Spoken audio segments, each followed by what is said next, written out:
آغا صاحب، آپ سمجھتے کیا ہیں کہ اس وقت موجودہ صورتحال کے اندر اگر یہ ووٹوں کا فرق پڑتا ہے تو اس میں بنیادی کردار کیا ہوگا؟ اور دوسری بات یہ ہے کہ اس وقت بہت ساری باتیں کی جا رہی ہیں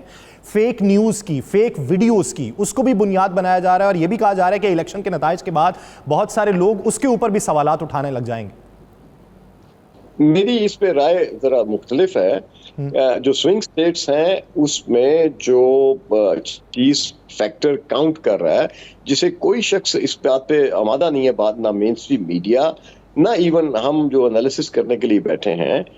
اب میں بات آپ سے کر رہا ہوں دلائل سے۔ دلائل یہ ہیں کہ جو آپ کی سوئنگ سٹیٹس ہیں ان میں منیمم 400% اور میکسیمم 775%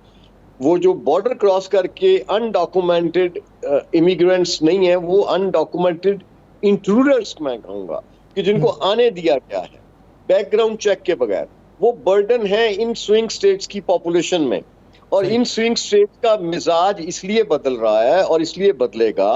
کہ جو وسائل، جو ضرورتیں آپ اپنے شہریوں کو فراہم کرتے ہیں اس میں آپ نے کمی کی، اور بہت بڑی فنڈنگ ان کی ری ہیبلیٹیشن، ان کو آپ وظیفے دے رہے ہیں، ان کو آپ میڈیکیشن دے رہے ہیں، ان کو آپ رہائش دے رہے ہیں، ان کو آپ فون، موبائل فون تک آپ انہیں فراہم کر رہے ہیں، تو 5 اسٹار ہوٹلوں میں اکاموڈیشن دے رہے ہیں۔ یہ ہے سوئنگ سٹیٹ کی پوزیشن۔ آئیے نیو یارک کی طرف چلتے ہیں۔ میں نیو یارک کا رہنے والا ہوں۔ اب میں یہ دیکھتا ہوں کہ ہمارے جو ڈیموکریٹ ہیں انہوں نے 2-2.5 لاکھ وہ تارکین وطن جو میکسیکو بارڈر سے کراس کر کے آئے ہیں انہیں نیو یارک میں بھیجا۔ آپ کا پی آئی اے کا روزویلٹ ہوٹل بھی ان کی آماج گاہ میں شامل ہے۔ نیو یارک سٹی نے مجبوراً اس ہوٹل کو ایکوائر کیا، اور اس ہوٹل میں اس وقت وہ تمام تارکین وطن زمینوں پہ بسترے بچھائے بیٹھے ہیں، اور ان کو پیسے بھی مل رہے ہیں، ان کو مراحت بھی مل رہی ہیں۔ لیکن جو 20 برسوں سے امریکہ کے اس پروسیس میں ویٹ کر رہے ہیں وہ لیگل امیگرینٹس، اپنے انٹرویو کا، اپنی فیملیز کی ری یونین کا، ان کو تو آپ نے ابھی تک دیا کچھ نہیں، اور وہاں سے آپ باہر بلا کے آپ کون سے امیگرینٹ دوست ثابت کرنے کی کوشش کر رہے ہیں۔ یہ جو تھا نا ایک پردہ، یہ پھٹ گیا ہے، اور اس سے لا لیسنس بڑھی ہے، اس سے کرائم بڑھا ہے، انفلیشن بڑھی ہے، عام آدمی کی زندگی مشکل ہوئی ہے۔ اچھا آغا صاحب، ایک چیز بتائیے کہ بائیڈن کے دستبردار ہونے کے بعد کمیلا ہیرس کی جگہ اگر مشال اوباما ہوتی امیدوار تو تب آپ کو نتائج مختلف لگتے یا تب بھی یہی لگتے؟ دیکھیے اس وقت جو حالات ہیں، اگر ہیلری کلنٹن جیسی یعنی خوبرو،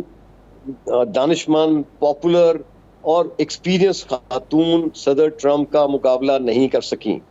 تو یہ کمالا ہیرس تو بول نہیں سکتی، ڈیبیٹ نہیں کر سکتی، انٹرویو نہیں دے سکتی، اسپیچ نہیں کر سکتی، وہ تو ممبل کرتی ہیں۔ اور انہیں مطلب اگر سوال کیا جائے، M S N B C کے وہ 60 منٹ میں 60 ایڈٹس ہیں ان کے، اور ان کے پاس تو کوئی پالیسی نہیں ہے۔ اور سب سے بڑی بات میں جو آپ سے عرض کروں، ابھی ان کا ایک ٹویٹ ہے جو انہوں نے کہا ہے کہ میں ماروانا کو انجوائمنٹ اور پلیئر کے لیے، اس کو ریکریشن کے لیے لیگل کروں گی۔ اب ماروانا کو لیگل کرنا اس کیمپین میں، یہ میسج کس کو دے رہے ہیں؟ اس نوجوان نسل کو دے رہے ہیں آپ۔ اب وہ نوجوان نسل آپ سے بغاوت کیے بیٹھی ہے، آپ ان کو راضی کرنے کی کوشش کر رہے ہیں، وہ راضی ہونے والے نہیں ہیں اس سے۔ اور دوسری طرف میں اس کو امریکہ کے اس یعنی وائس پریزیڈنٹ کے اس اقدام کو تابید یہ کرتا ہوں کہ امریکہ جو ہے وہ چائنا 1948 سے پہلے والا چائنا بننے جا رہا ہے، اور اس کو بنانے کی کوشش کر رہے ہیں، اور چائنا جو ہے وہ ایک سپر پاور کے طور پہ ابھر رہا ہے۔ مسعود خان صاحب نے کہ مسلمانوں کا ووٹ بڑا کلیدی کردار ادا کر رہا ہے۔ ہم نے پچھلے دنوں یہ بھی سنا کہ ایک کمپین کے دوران کمیلا ہیرس کی طرف سے جینوسائیڈ کا لفظ استعمال کیا گیا، لیکن پھر بعد میں بائیڈن آفس کی طرف سے اس کی تردید کر دی گئی کہ یہ ہماری کمپین کا، یہ ہمارے نیریٹو کا حصہ نہیں ہے۔ تو اس سے آپ سمجھتے ہیں کہ مسلمانوں کا ووٹ جو ہے وہ کسی نہ کسی حد تک متاثر ضرور ہوا؟ دیکھیے مسلمانوں کا ووٹ جو ہے نا امریکہ میں اگر مجموعی طور پہ دیکھا جائے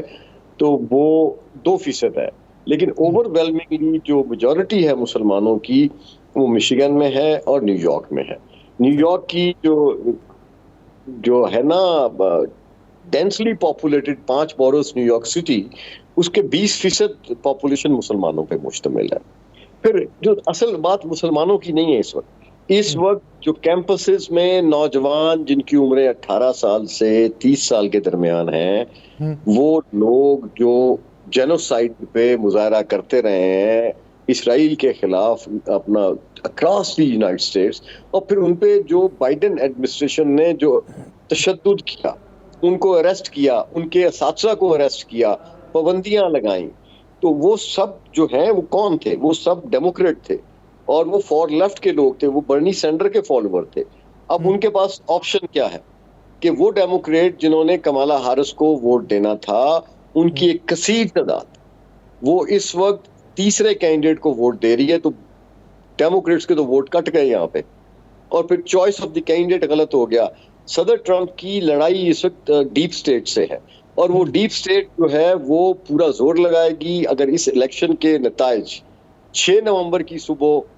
تک نہیں ڈکلیئر ہوتے، کنسیڈ اینڈ گریٹ نہیں کرتے ایک دوسرے کو، تو یہ 6 جنوری کیا 20 جنوری تک یہ معاملہ حل نہیں ہوگا۔ نہیں، جو آپ نے یہ کہا کہ ہم تھرڈ آپشن کے اوپر زیادہ غور کر رہے ہیں، تو سیکنڈ آپشن آپ کو موزوں کیوں نہیں لگتا؟ جی تھرڈ آپشن سے نقصان کس کو ہو رہا ہے؟ نقصان تو ڈیموکریٹس کو سے نہیں، نقصان تو ہو رہا ہے ڈیموکریٹس کو، کیونکہ وہ سب لوگ ڈیموکریٹس ہیں، نوجوان نسل جو ہے وہ ڈیموکریٹ ہے، اور وہ ڈیموکریٹ نسل جو ہے اب اس وقت وہ نہ کمالا کو ووٹ دے گی کیونکہ وہ ان کے اس گروپ سے بلانگ کرتے تھے، اور صدر ٹرمپ چونکہ وہ انہیں پسند نہیں ہے، انہیں بھی اس لیے وہ تیسری پارٹی کو، اور اس الیکشن کے نتیجے میں یہ امریکہ کی تاریخ کا وہ منفرد الیکشن ہے کہ جہاں 2 پارٹی سسٹم مجھے بریک ہوتا ہوا نظر آ رہا ہے، اور ایک تیسری قوت، ایک تیسری پارٹی اسٹیبلش ہو رہی ہے، اور اس کی کینڈیڈیٹ ہے جل اسٹین۔ اور لیکن اگر لینڈسکیپ پہ دیکھا جائے تو ایک اور میرا ٹیک یہ ہے کہ امریکہ میں ایک میجر اپسیٹ اور ہونے والا ہے کہ کوئی بلو اسٹیٹ ریڈ ہونے والی ہے، یعنی نیو یارک کے بارے میں کہہ سکتا ہوں، نیو یارک سٹی جو ہے وہ جو فیصلہ کرے گی اس سے پوری اسٹیٹ کا مزاج بدل جائے گا۔ New York City Democrat overwhelmingly ہے کیونکہ یہاں پاپولیشن 8.6 ملین ہے، باقی لینڈسکیپ میں 62 کاؤنٹیز میں سے جو لینڈسکیپ پہ جو کاؤنٹیز ہیں 50 سے زائد وہ تمام ریڈ ہیں، تمام ریپبلکن ہیں، لیکن چونکہ کاؤنٹیز کی پاپولیشن کم ہے اور نیو یارک سٹی کا ووٹ اسے بلو میں کنورٹ کر دیتا ہے، اور 92 سے نیو یارک سٹیٹ ایک بلو سٹیٹ ہے، ڈیموکریٹ سٹیٹ ہے، یہ کنورٹ ہوتی بھی نظر آ رہی ہے۔